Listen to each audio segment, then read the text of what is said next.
Hello, everyone, and welcome back to the third episode of Secret Lives of Mormon Wives. Here we go. Your gluten-free special rolls. Shout out to being gluten-free. This is the first time me, Michaela, and Whitney are gonna hang out since Taylor's baby shower. That Whitney didn't show up. I think it made this whole thing more dramatic than it should have been. This is, again, going back to the second episode, the dilemma with friendships and businesses overlapping. How do you break up without breaking up the whole crowd? And since they're small community members, like the Mormon community, it's hard because are you also bringing up the community at the church? Everyone's like, where's Whitney? Where is she? That's why my day was crazy and I wasn't even there. Because they were texting you? Demi was texting me, Layla was texting me. Were you shocked when Leanne called you? Well, I was because I didn't have her number saved. That's what I so said. I didn't know. I wouldn't have picked up. I thought you were gonna text her. That's why I was surprised you didn't actually. It would have been nice. Just because our whole friend group is there that you didn't say anything. Okay, so obviously I struggle with this. I'll try to humanize it to a lived experience. I struggle with this. You know, it's hard to know what to do in a social situation, but obviously her not even texting Taylor, she had to have known subconsciously that it was going to create an issue. And I've done this before where, you know, you want to do something, you like want to move away from a social situation and you just want to do it without needing permission, but then you can't because you kind of do need permission in a way of the community. And in this instance, it's like she did need permission in a sense because it was going to cause drama whether she intended for it or not to because, well, people expected her to be there. So the fact that she didn't text in some way, did she want the drama subconsciously? Or does she want her cake and eat it too? Which is so human. Like, how do you pull away from a social situation without becoming the focus? Even though all you want to do is not focus on, you know what I'm saying? It's interesting. So yeah, no matter what she did, she would have been the focus. Except if she had played nice and shown up, which I don't really recommend, because if she had played nice and shown up, then yes, nobody would have said anything, but it would have continued to eat up at her. And I don't think you should do things like that. Maybe she could have shown up, played nice, and then afterwards had a real sit-down conversation with Taylor and kind of broken off the friendship in a formal way. Because I think that's really hurtful when our close friends don't formally break up with us. I think it's really strange, but I know it happens. Like, man, I've known people sometimes for like 5 years and you're seeing them every weekend and then all of a sudden they just ghost you and you never hear from them again, but you know they're alive because you see them on Instagram. And so you're like, oh, damn, like I just got ghosted. Like that hurts, right? That's really hard, but you can't like stalk them and bother them and keep right. Like I don't do that. Like I think there has to be like some consent line. Like if a grown adult has ghosted you and left your life, like you can't chase after them, right? Like they're an adult. You know, especially if you know they're doing well, if you hear from people who have like talked about them, then it's like, what are you going to do, right? They're sending you a clear message, even though, to be fair, it's not a clear message. Like I have to read between the lines. Like I have to assume that's what it means. But that's also really difficult because it's awkward. It's just awkward. But in this situation, she has to work with all those girls. So it feels even more awkward to do it the way she did it. Or like a text would have been nice, maybe. But it didn't even cross my mind to text her. That's crazy. That's crazy. It didn't even cross her mind to text her. So why not? I have so many questions. I genuinely didn't think it was going to be a big deal. Do we believe her? I genuinely didn't think it was going to be a big deal. Genuinely didn't think it was going to be a big deal. With all the social media training she's had at this point, with all the social media awareness, I don't believe that. But maybe it's not as conscient. Like maybe it's not in the forefront of her consciousness. Maybe it's like in her subconscious. And so she feels like it's the truth. I think Whitney didn't show up to Taylor's baby shower because she wanted the attention to be on her. I think she's very calculated in that way. Oh. I think it's clear that Whitney wants to be leader of Mom Talk. Oh, we're not friends. That's so weird to me. I definitely sometimes feel torn between Taylor and Whitney. She thinks you're friends, so that's why she's confused. Well, then you don't know the definition of friends. I would love to know the details of this because I think this happens in all of our lives. Where it's like, oh, I'm a friend. I'm friendly. I'm friendly. What is this? We talk about this constantly on this channel. Nobody knows what a friend is because no one's willing to have individual negotiations with people. Sometimes we're just like forced to be friends with people that we grew up in the same neighborhood as, or we go to the same work event. So now we're friends apparently. But it's like, what is friends? It's like, yeah, I'm like friendly with everybody, but like, what is a friend really? I would love to know because in this circumstance, it seemed obvious to me that they were friends. And it seems weird to say that we weren't friends and that means we don't know what friends is. I would love to know if this conversation, how cut up it was, of course, how edited. But also, I would just love for everyone to share their definition. What does it mean? And what is a friend? What is the obligation of a friendship? Because every friend must have a different obligation to you, right? Like you can't expect your friends to all do the same amount of like emotional labor or be as present in your life in the same way, right? This is the first time I'll be seeing Whitney since she didn't show up to my baby shower, so I'm a little like nervous and I feel like uncomfortable with it. In the Mormon church, drinking alcohol is not allowed. But even though Mormons don't drink, we like to party. So soda is the Mormon version of coffee because we're not supposed to have coffee or tea. So then Mormons have tons of soda. I thought they couldn't have it because of caffeine. So is a loophole soda? Or is it types of soda that are non-caffeinated? Because I thought it was the caffeine in coffee they couldn't have. Is this like a stimulant? Is that correct? Can the Mormons in the chat tell me? I don't know. My mom and my mother-in-law are completely different. There has definitely been a few times where I have felt judged. To put things into perspective, my mom is a cleaning lady in the same hospital that Zach's dad is a heart surgeon. Obviously, that shouldn't matter. Another way to tell the story is, oh my gosh, my father-in-law and my mom work at the same hospital. How cool is that? He's a surgeon and she's one of the caretakers. Like, oh my God, isn't that like so cool? But no, the narrative is I have felt judged. The narrative is they're different. Interesting that the families are forced to be together in a sense. Like, does she feel judged or does she feel like her mom's being judged? Because if I felt like my mom was being judged, I would not make my mom sit through that. I wouldn't even show up. Like, I guess they have to be friendly. Okay, let's see to what extent this is true or like, you know, a real problem for them. Because in some ways, like you wouldn't want to subject yourself or your mother to that judgment because it's first of all, it's rude. And second of all, it's like, that's not a good quality in a person to think like, what are you judging her for? Having a job? Rude. Being a member of the Church of Jesus Christ of Latter-day Saints, I have values and standards that I'm choosing to uphold by. I feel like me, Jen, and Macy Isn't she the one with the husband? We're all on a journey, no judgment. are the most devout out of the whole group. And others who drink alcohol once in a while, two polar opposites there. Anything you want to talk about? I'd like to in person. Okay. I think we should. Okay. So I feel like I'm trying to make an effort with Whitney. I would love to talk about things. She's like, okay. Yeah, I mean, she is acting weird. Like she's acting like, oh, okay. Like what could be wrong? It's like, ma'am. I don't want to have a conversation with Taylor. I don't want to do that. Do you feel like, I know you don't like owe her anything, but you think maybe like you can just tell her how you feel and be honest about it, and then then it's like, great, we can either be friends or we can be cordial.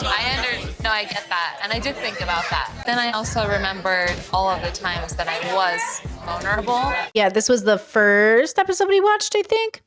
And it's true, like Taylor does make it all about herself. I think that they should try to make a friendship where they're really good business people, but they're not friends. They don't need to be friends. I don't think they should be friends. And I don't think they should feel forced to be friends, but they should learn to be friendly. I guess we don't have a chaperone. It's just us. Chaperone. This was Jen's idea, and here we are. Tried it and returned it. Oh. I'm good for right now. Oh. Wait, is this Connor? No. Connor says I'm good for now. You guys are all boring. Who's this guy? I think I missed who this guy was. You guys are all boring. How about you two? I'm gonna pass. Sure? Who's he? Is he dating somebody? Is he somebody's brother? I thought it was a graduation party. Really, I don't know why you're pressuring people, bro.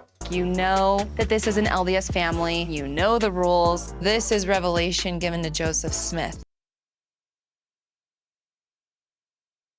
And in his writing, there's literal scripture of not drinking alcohol. What is it? Hold on, I'm finding it. Hold on. Isn't this funny? Religious people are so funny. It must be hard to be religious. To keep it going, I mean. It's hard for me not to see religious people in the same way that I would see people who like thought Zeus was real. It's like, probably not, but also who's to know? Maybe there is a God. But this dynamic is so funny. When she's like, Joseph Smith literally said it. And it's like, who? It's like, yeah, we know. But like the guy from yesterday, like Joseph Smith isn't exactly like an ancient philosopher. He was alive like yesterday, bro.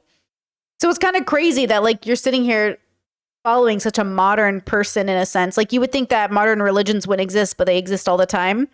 Because you would think like it's one thing to tell yourself like this was 2,000 years ago, this was 8,000 years ago, 10,000 years ago. This is an ancient religion. You know, that's why we know it's true. But then to be like, yo, this modern religion that just started yesterday, That's the one I believe in. It's a belief that they have, and it's a belief that Jesse and Jordan know. Like, now you're being rude. It is a bit rude. I would say that it is a bit rude to bring alcohol to a religious party. I wouldn't do it. I think it is rude. And I think, I think that says something about their character. Like, I don't know why they would bring it to this party. I know we're on different terms when it comes to the church, but I at least thought we were on the same level of understanding and respect for each other. We don't drink, and so it just feels very insensitive for her to Who's her? bring Which alcohol. Oh, this one? Yeah, I think that is disrespectful for the record. This is disrespectful. I wouldn't bring alcohol to like a Mormon community or a Muslim community. That's just rude. It's like bringing meat to a vegan's house. It's like, what are you doing? Don't be disrespectful. Like, I would low-key never get laughing gas for Botox, but I'll do it today just for fun. Why does Botox feel anti-religious to me? You think Jesus was all like, yo, you know what we need, guys? Judas, get me the Botox. I don't understand religious people. Like, you do you. You know, girl, from dyeing your hair to cutting it, which we love to see. Like, I love Botox. I've never done Botox, but you know what I mean? Like, shout out to Botox. It's just like, it feels so strange to me. I can't get on board a little bit. It just feels like humility. But also I understand because you want to look good. I don't know. I'm not saying Jesus would be anti-Botox, by the way. Maybe he loves it, right? Don't Mormons believe in Jesus? Jesus, Latter-day Saints, Jesus Christ? Yeah. I don't know, though. Would Jesus be up here in Botox? By the way, she does look good, though. Her skin look good. So do you think that everyone comes for the Botox or the laughing gas? Oh, they come for both because they know they're going to get that gas and it's no extra charge. Oh. In the LDS Church, some of the reasons why we had these guidelines, like the word of wisdom, is basically because we want to make sure that we're taking care of our bodies, and we're always told that our body is a temple and we want to keep it clean and put clean things in it. It's actually surprising that they don't really care, as far as I know, about like plastic surgery. So everyone be getting Botox. Okay, that's good to know that Mormonism doesn't have a rule against Botox or plastic surgery, which, by the way, I don't think Catholicism does either. I don't know if Islam does, but I don't think Catholics do. I grew up Catholic. I don't think I've ever heard of Catholicism having an issue with that. I think they frown upon it, but I don't think it's actually against the rules. But I don't know because it is changing the body. I don't know, actually. I'd have to ask. Baby blessing within the LDS Church. It's not like, hallelujah, sprinkle a little bit of water on the baby. We're giving them a priesthood blessing, a very sacred event. It's starting to hit. Ooh. Stop, Whitney. Whitney, Michaela, and Macy are fully active members, and I do think strong in the church, I just naturally gravitated toward them. I was planning on inviting everyone, but then everything that happened at the graduation party with Jesse drinking alcohol and Jordan drinking alcohol, like, I just didn't want to cause more drama. And, you know, baby blessings are so sacred and so special, and like, you do have to set that boundary. And as I think you should, like, for sacred events, set a boundary. I also think it was disrespectful, people bringing alcohol to a Mormon home. They should have a conversation about that and boundaries. And yeah, I'm surprised they didn't set that rule. I'm surprised nobody even said anything too. Also, I will say this. These people are not blunt. They are passive aggressive, because if somebody brought alcohol to my house when that's disrespectful, I'd be like, you better throw that away. Absolutely not. Like, why didn't anyone say absolutely not? Like, it's so disrespectful. So kind of weird. And Zach's not close to Jordan or Jesse. So are you going to invite them then or no? I mean, what would you do? Would you invite everyone? Like, would you invite Taylor? No. No, I wouldn't. Oh, yeah. Okay. Like, should I feel bad for not? I don't know. Who cares?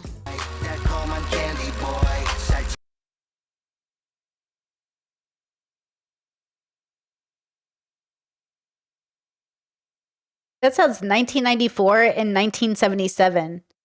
Is this the age gap couple? Is that who this is? The age gap couple? I haven't gotten an invite either, though. Like an official one, I guess, outside of our group messages, and I'm close with her, so that's weird. Weird. Macy, Whitney, and Michaela. These are the girls that are... Uh-oh, SpaghettiOs. Ugh, this is anxiety-inducing. Yeah, God, friend groups are the worst.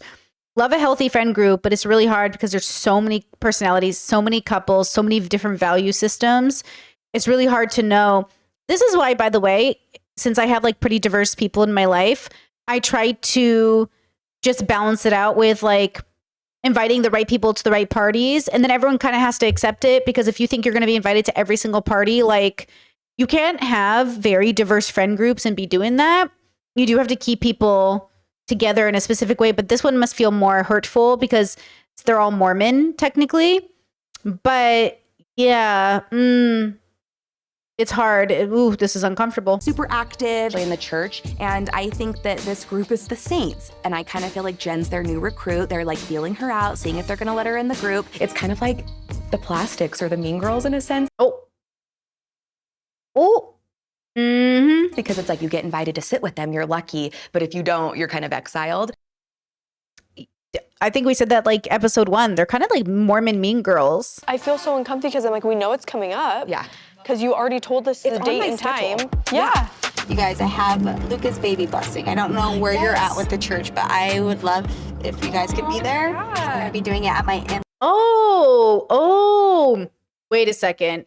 So 2 weeks earlier, which I guess I blanked on if this happened in the episodes we watched, she did mention it to all of them, and then she decided to not invite them? That's crazy. Wait, that's crazy.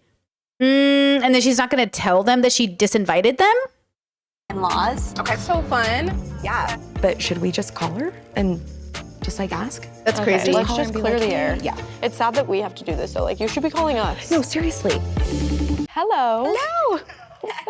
You look beautiful. Absolutely horrific right now. Sorry, I'm literally in my room. Okay, we wanted to call because Macy and I were at lunch, and I'm like, I gotta find a dress for the baby blessing, and then she starts laughing. She's like, I don't think you're invited. And I was like, oh, awkward. So, no bad intentions, just the fact that this is about Zach too. It's not just about me, and it's about Luca, and Zach just feels weird inviting a ton of people he doesn't know. It was definitely difficult making a decision with Zach.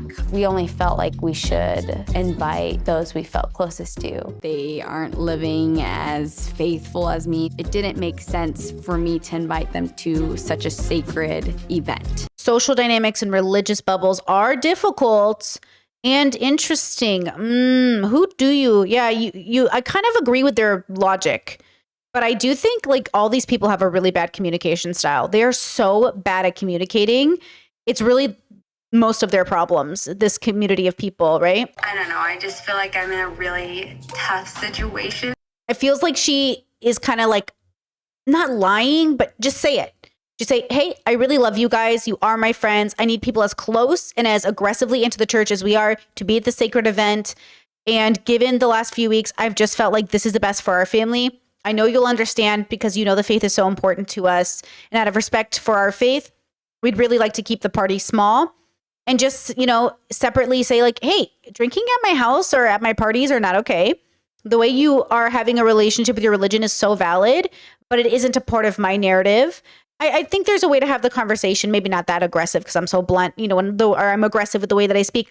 But something can be said that, hey, I value our differences. Maybe that's a lie. Whatever isn't a lie, say that and just say, for the sake of my relationship with my religion, I would like to not have you at the ceremony that is so sacred to our religion. It's not that I don't really like your guys' husbands. I've just never hung out with them like outside of certain settings. He just doesn't feel like he personally knows you guys. But you're the mom, so you should have a say. See, then getting involved in their marriage. This is where you can't let people in your marriage. We don't know you like that. You're her friends. You're not that religious. You don't need to be there.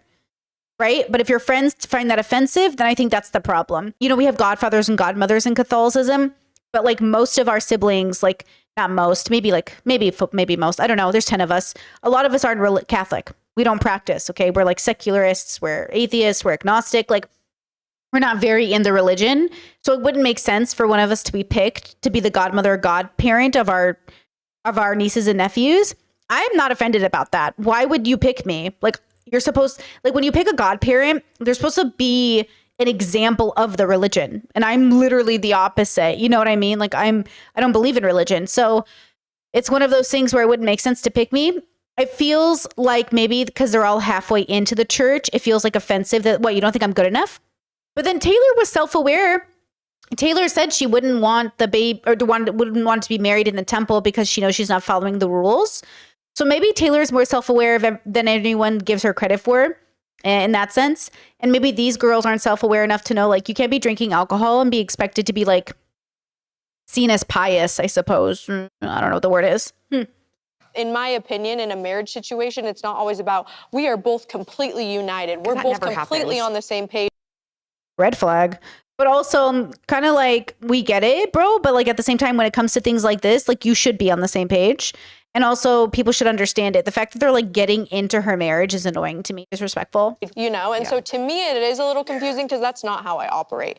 Again, like having these conversations is like focusing on like the wrong things. Yeah, but we have a right to understand why we were uninvited, you know? Just tell them the truth.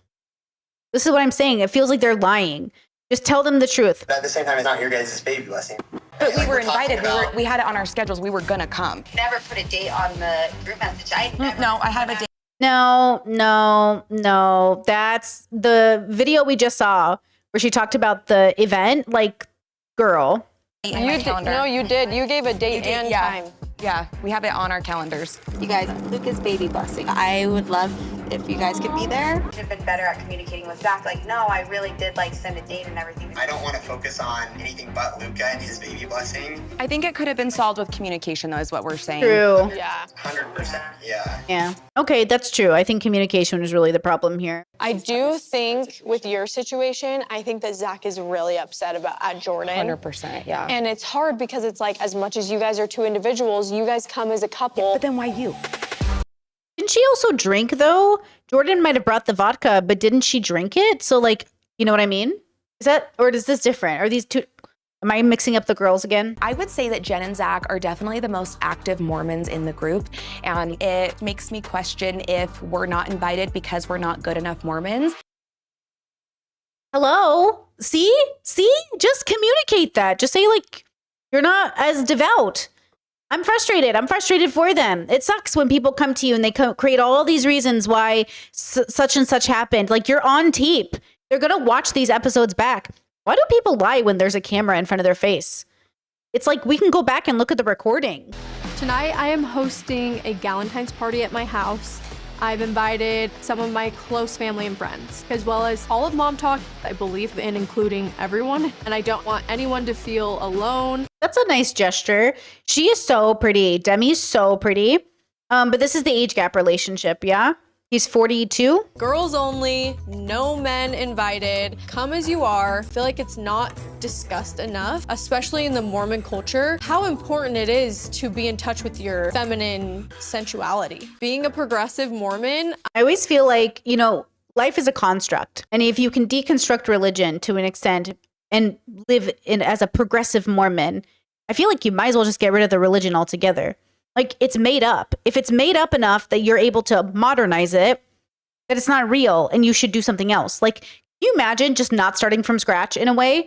But I guess it makes sense. Like, why not just like be something else? You know what I mean?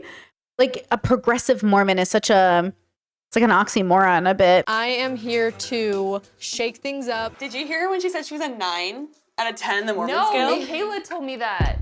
I was like, what?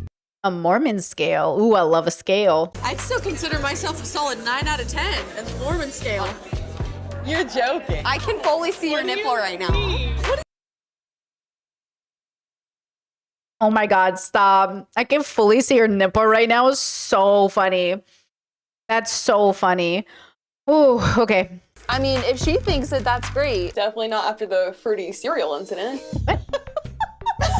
What fruity cereal incident? All did like a girls' trip to go to California. We got invited by a Oh, is it weed? brand to go out there, so we just made this huge trip of it. I don't even know how it came. Girl, your titties be out for a Mormon. Yo, you see how much her titties be out? I guess modesty isn't a part of Mormonism. I thought modesty was a part of Mormonism. She's like pretty immodest for a Mormon, but I guess she's trying to make Mormonism more immodest. Isn't that funny how everyone always sits here and preaches about how religious they are? Maybe y'all should be, you know, stop talking about it and show it through your actions. Isn't there a scripture about that? You know, you're like the Pharisees, bro. How about you just shush and actually do it through your actions?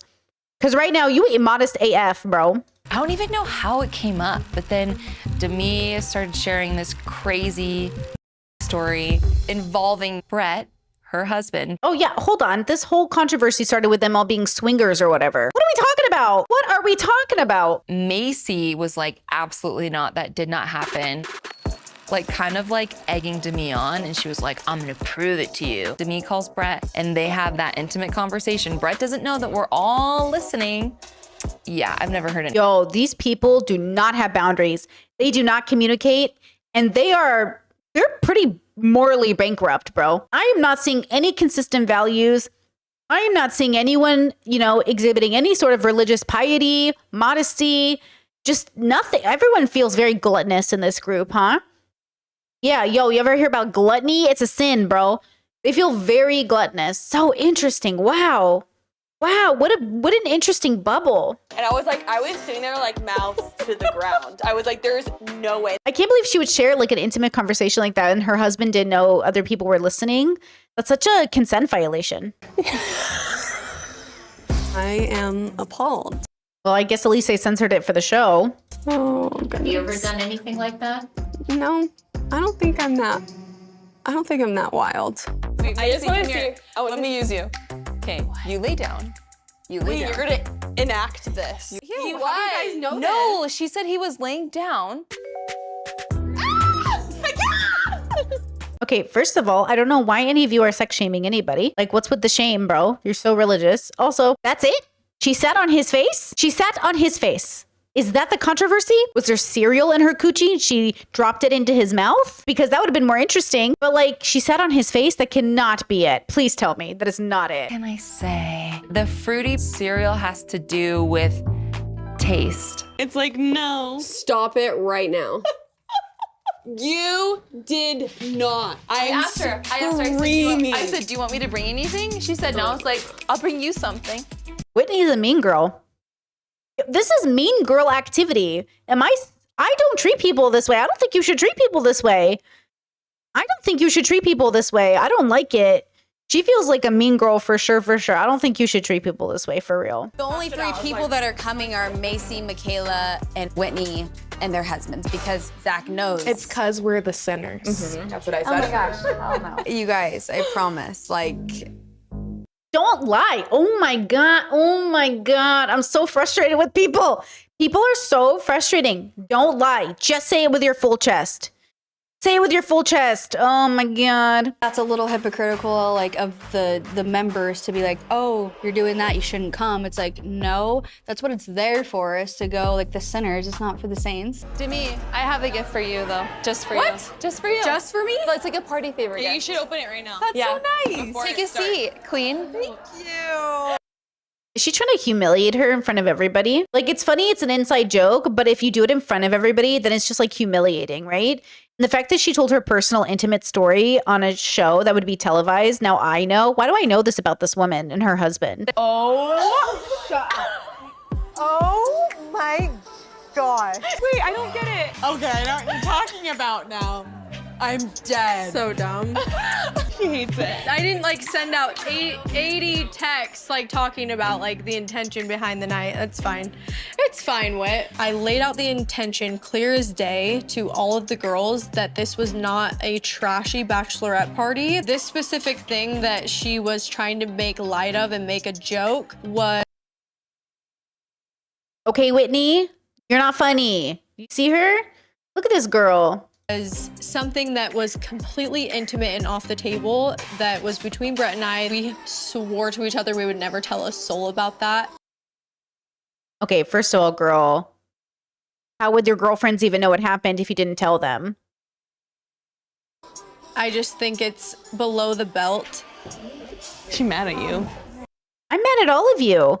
You shared an intimate detail between you and your husband with your girlfriends against his consent. He didn't even know he was on the phone. Your girls published it to all of us, and now we know. And this is why I don't tell y'all stories about me and my wife, because it's none of your business. But this is why, because y'all got big mouths and you're inappropriate. No, she pissed. That was weird. Seriously, what's... It's a Galentine. What the... Whitney's a frenemy to the T. Oh my God, why is she so upset? Why is she so upset? That's Whitney. Why is she so upset? What? You're rude. This girl is rude.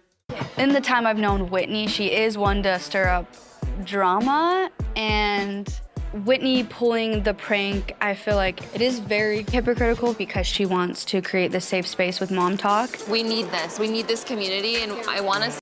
She wants to be the leader. She wants to be the most Mormon and most pious. She wants to be the like person who's seen as like the good. She wants her cake and wants to eat it. She wants to be a mean girl who's also like the good girl. It makes no sense, girl. Come on, Whitney. Come on. Told us everything that happened with this crazy story. It's not like I told the whole story. It was just an inside. What is this, girl? It's not like I told the whole story. It was an inside joke that I now know, that the internet now knows. That pissed me off. How can she be? Lord, save me from these Mormons. Save me from these women. So Demi is upset about the gift, and then Whitney is upset that Demi is upset at her. I wanted to make it very clear that I was a topic of conversation that was off the table. No, I legitimately am pissed. Yeah, what a move, Whitney. What a move to switch it around and be like, Demi's the problem, actually. What a move. Oof. And Whitney's mad at me? What is going on? Feels like it's very targeted towards me. I just felt ambushed. What is this editing? What? I feel ambushed. Entirely surprising because I do feel like oftentimes Whitney will make things about herself. Ooh, she hates in Taylor what she knows about herself. She hates Taylor, how Taylor makes everything about herself because she makes everything about herself. I feel bad not inviting the other girls, but I'm actually grateful I didn't because I feel like everything wouldn't have been as... It does feel like a strangely very intimate event. So I do think it would be very strange to probably invite them. This does feel very intimate, like very family, if that makes sense. It's like sacred and special. Yes. Did you invite everyone to your birthday? I did. I just feel like it's going to be divided. There's two different friend groups within the big friend group. Which is normal, by the way. If you have very big friend groups, I always use Fairy Tale, the anime, as an example because they're all part of guilds, like huge communities, but each community has its own set of like people that congregate to each other. It's very normal if you have a large friend group for certain people to congregate to one another just because of usually value differences or vibes or energy or whatever it is. So that's actually not that uncommon for that to happen in social situations. I feel like it's them three for sure, like against the world, and I feel like Jen's slowly being brought into that. Yeah. But I hate that it feels like it's 4 and 4, especially with the girls' trip coming up. Going into Macy's birthday trip, I'm really nervous. There are issues with Whitney and Taylor, with Whitney not showing up to Taylor's baby shower. But also, I think that the cereal prank really triggered this anger in me towards Whitney. There are a lot of things that need to be said, and when we're in a house together for 2 days, I know it's gonna come out. There's probably going to be drama. Okay, so that's the end. That's where we're leaving it off. So I'm assuming next episode will be their getaway, and then they'll have drama. Obviously, this is such a difference in values. But it also is such a curse of big friend groups and also just socializing in communities where you kind of feel like who else is there to socialize with. Like, I'm sure the Mormon community is large enough that they could socialize with other people, but having the mom talk, having things in common with social media, being a part of whatever that swingers thing was in episode 1, I'm very confused. It just feels like very difficult. Also, with peace and love, like whatever was going on with Whitney, so inappropriate. Whatever's going on with her, so inappropriate. Interestingly enough, the way that it's edited, Taylor is seeming much more digestible and lovely and thoughtful, which is interesting. I mean, she's like she's about to have a baby, but it is kind of interesting how that's playing a role switch where Whitney's now the bad guy and Taylor was the bad guy before. And so we'll kind of see how it switches again. I want to like all the girls in the sense that I just want to like people. But as of right now, I don't like how everyone is passive aggressive. I don't like the mean girl energy. And honestly, this is exactly why friend groups feel sometimes so uncomfortable because first of all, why does there have to be a leader? Second of all, why does, there have to be a game, like a play for power? And why is everyone just being so snide and sharing secrets behind closed doors? And also just it's one thing to confide in your friends because you need advice, especially friends that don't meet each other. It's one thing to tell secrets about friends that know each other. You know what I'm saying? It's one thing to go to a friend who's not involved, who will never meet these people and to confide in them. But they're telling us, the viewer, they're telling, all the girls who aren't even involved. And then to throw it in Demi's face that she had this intimate moment with her husband. First of all, who she shouldn't have shared with her girlfriends anyways. Oh my gosh, there's just so much wrong with it. In my opinion, there's just so much wrong with it. Guys, Your partnerships are sacred. Keep things sacred. Keep things private, whether you're religious or secular. Keep things private, you know? And if you're going to confide in someone trustworthy. All right. See you guys in the next episode. Bye. In my head, in real life while I'm in bed, my belly's being fed and I'm okay. I'm just fine, yet all I do is whine. Not to you in my mind, cause I know I don't make sense. I've been nothing but blessed, so why's my life a mess? Please tell me, cause I'm sick of thinking. Yeah, I'm sick of reaching out for the truth and living life as a fool.